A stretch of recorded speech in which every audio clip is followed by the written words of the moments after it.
Berzah olan şu alemi gözleyerek gezmişim. Gezdiğim bunca zamanda ne acıları görmüşüm.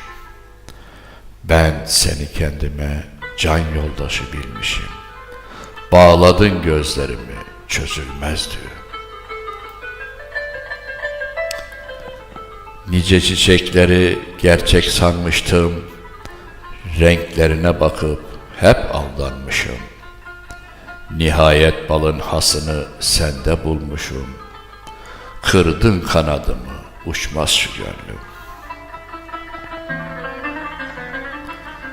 O nadide çiçekten alınan öz balın hasıdır. Balın gerçek özü ise çiçeğinde saklıdır. Her araya nasip olmaz bu gizemli sır.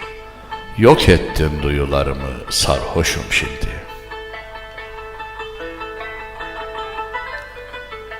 Çiçek bahçelerinde boşa dolaştım. Her çiçekten bal olur sanmıştım. Meğer ben kendimi hep kandırmıştım. İncitme şu garibi, yorgunum şimdi.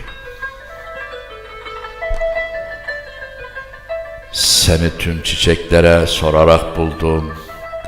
İnan balın özünü ben senden aldım.